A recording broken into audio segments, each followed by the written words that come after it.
इस plenary session में आज मौजूद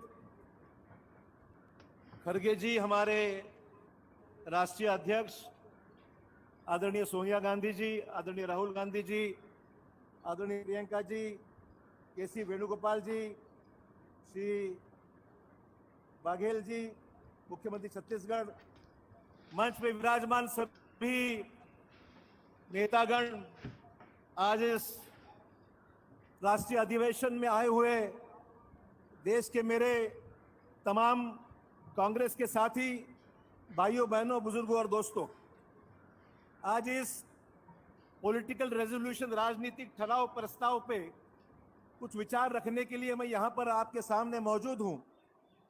सबसे पहले तो मैं मंच का आभारी हूं कि आज इस राजनीतिक प्रस्ताव पे मुझे विचार रखने के लिए राष्ट्रीय स्तर पर यह मौका मुझे इन्होंने दिया है। भारत जोड़ो यात्रा का जिक्र सभी ने किया, जिसकी महाराष्ट्र में हमने अनुभव लिया। राहुल जी ने पूरे देश भर में एक वर्ल्ड रिकॉर्ड उन्होंने क्रिएट किया कि जब इन्होंने 3,500 से भी ज्यादा किलोमीटर चलकर एक ही संदेश देश को दिया कि हमको नफरत की भावना इस देश में जिन जिन लोगों ने फैलाई है उसको तोड़कर भारत जोड़ो का काम हमको करना है। और आपने देखा कि इनके प्रयासों को इतना अच्छा समर्थन मिला, सिर्फ कांग्रेस के लोगों का ही नहीं, देश में के आम आदमी का, देश में के तमाम लोगों का, और अन्य राजनीतिक दल जो भी जुड़ गए उस सब एक होकर आ गए साथ में। हमें नफरत की राजनीति नहीं करना है, भारत को जोड़ने का काम हमने आज तक किया है। कांग्रेस के 70-80 साल में हमने देश को मजबूत करने का काम किया है, पर पिछले 7-8 सालों में जो हम आज महसूस कर रहे हैं उसको रोकना होगा। और इसीलिए भारत को जोड़ने का काम इस सबकी अहम भूमिका है।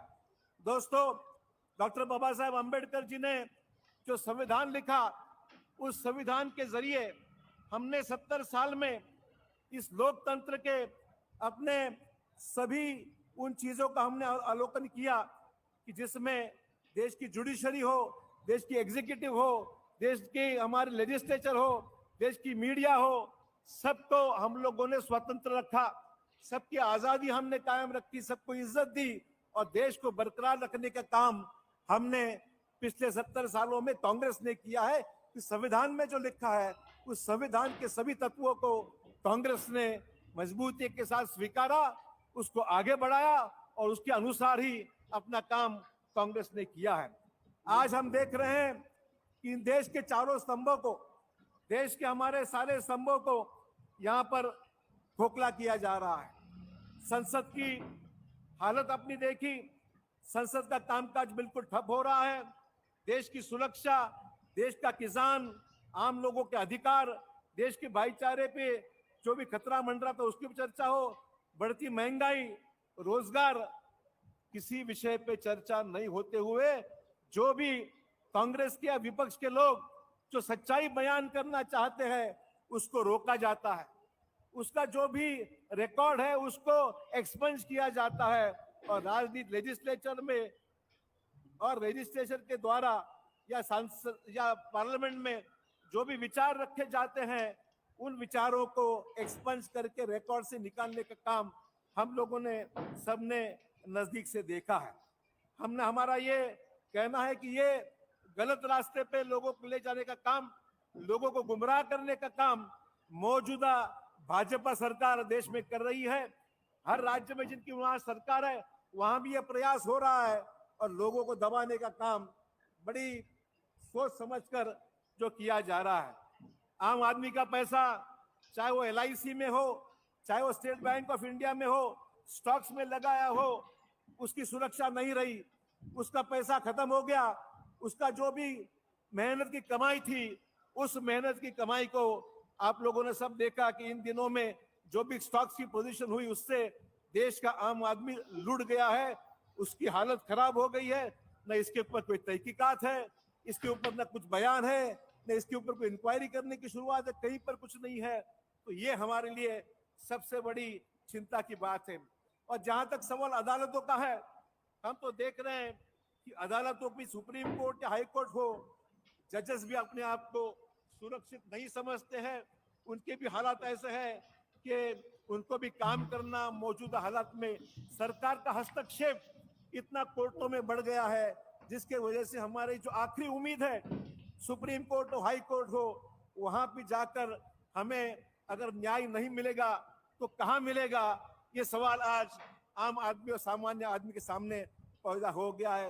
एक पॉलिटिकल वेंडेटा की तरह यहाँ पर हर चीज को नाप तोल कर जो विरोधी है उनको कुचलने का कार्यक्रम पूरे देश में हो रहा है। और जहां तक सवाल है हमारे गवर्नर हाउस की, आज देश के हर गवर्नर हाउस एक पॉलिटिकल केंद्र बन गया है। हमारा हर गवर्नर राजनीति कर रहा है और राजनीति के जरिए वहां पर पॉलिटिकली डेमोक्रेटिकली इलेक्टेड गवर्नमेंट्स है उनको डिस्टेबलाइज करने का काम ये होने जा रहा है। हमारे इस राजनीतिक प्रस्ताव में हमने कह दिया है कि हम गवर्नर हाउस की फंक्शनिंग ठीक होनी चाहिए। गवर्नर जो पॉलिटिकल इंटरफेरेंस करके जो सरकारों को गिराने की बात करते हैं उसको अकाउंटेबल रखना पड़ेगा ताकि वो जिम्मेदारी से अपना काम करे। और ये जो मामला चल रहा है ये बहुत ही खतरनाक है, जिसके हमने महसूस महाराष्ट्र में किया है। एंटी डिफेक्शन लॉ का धज्जियां उड़ाई गई है, एंटी डिफेक्शन लॉ की धज्जियां उड़ाई गई है। लोगों को, सांसदों को, हमारे विधायकों को शिवसेना से एक पार्टी से दूसरी ओर जाने के लिए मौका मिलता है, उन पे कोई कार्रवाई नहीं होती है, उनके ऊपर फैसले कोर्टों में तारीख पे तारीख ये रोज होती है, फैसला नहीं होता है। और डेमोक्रेटिकली इलेक्टेड लोग एक पार्टी से जो चुने जाते हैं और जिनको एंटी डिफेक्शन लॉ के तहत कहीं जाना नहीं चाहिए, उनको खुलेआम ये मौका मिलता है। आप सब लोगों ने देखा है, आजमाया है। तो मैं तो कहूंगा, एक जैसे उदाहरण के तौर पर हम देखेंगे कि किसी के घर में चोर घुसता है, रात भर वहीं सोते हैं, खाते पीते हैं और सुबह कहते हैं जहां हम रुके यही हमारा घर है। मतलब इतने खुलेआम चल रहा है मामला कि एक पार्टी को पूरा तोड़ मोड़ कर एंटी डिफेक्शन लॉ की धज्जियां उड़ाई गई है, ये हमने देखा है। हमारे मीडिया के भाई भी इसमें परेशान हैं, जो सरकार की, केंद्र सरकार की भूमिका नहीं लाइन टॉक करते हैं, उनको, उनके हाउसेस को भी किस तरीके से आज मौजूदा सरकारों के जरिए तकलीफ दी जा रही है। तो मीडिया हाउसेस भी इंडिपेंडेंट नहीं रहे हैं। कांग्रेस आज देश की एकमेव उम्मीद है, सिर्फ कांग्रेस ही देश को बचा सकती है। और आने वाला लोकसभा का चुनाव हो, आने वाला विधानसभा का चुनाव हो, चाहे वो प्री पोल अलायंस करे या पोस्ट पोल अलायंस करे, मेरी गुजारिश हमारे नेतृत्व से रहेगी, इसके बारे में फैसला जरूर करे।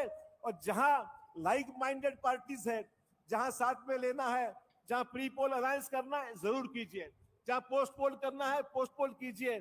स्थानिक परिस्थितियों को ध्यान में रखते हुए जो करने की आवश्यकता है वो करना चाहिए। लाइक माइंडेड सेक्युलर पार्टीज अगर एक होंगे तो ही भाजपा को वहां पर शिकस्त देना मुमकिन है, वरना डिवाइड एंड रूल की पॉलिसी जो आज इस्तेमाल की जा रही है वही पूरी देश में अंग्रेजों ने किया, वही पॉलिसी आज देश में अपनाई जा रही है। विरोधियों को तोड़ मोड़ कर आज ये सब कामला ये सब शुरू है।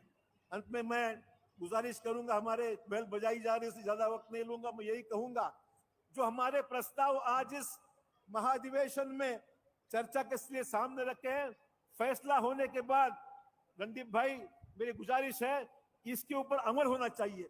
इतनी मेहनत करके आज सब कमिटीज ने प्रस्ताव बनाए हैं, विचार विमर्श करके इसके हर ऊपर हर चीज पे आप सोनिया जी, खड़गे साहब, राहुल जी सभी के मौजूदगी में ड्राफ्ट बने हैं। मेरी अपेक्षा है कि इसके ऊपर अमल करें और इस अमल करने के लिए एक मॉनिटरिंग कमेटी रखी जाए या जोनल काउंसिल रखी जाए, जो इसकी अमल करने के लिए कांग्रेस ही सक्षम से काम कर सकती है। और इसलिए इस प्रस्ताव को ध्यान में रखकर हमें फैसला करना चाहिए। आखिर में यही कहूंगा, एक शेर यहाँ पर करना चाहूंगा।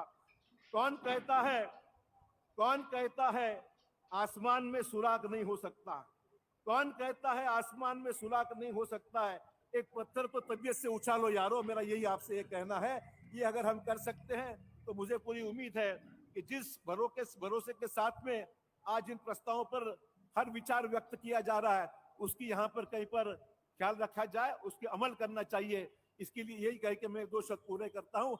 जय हिंद, जय भारत।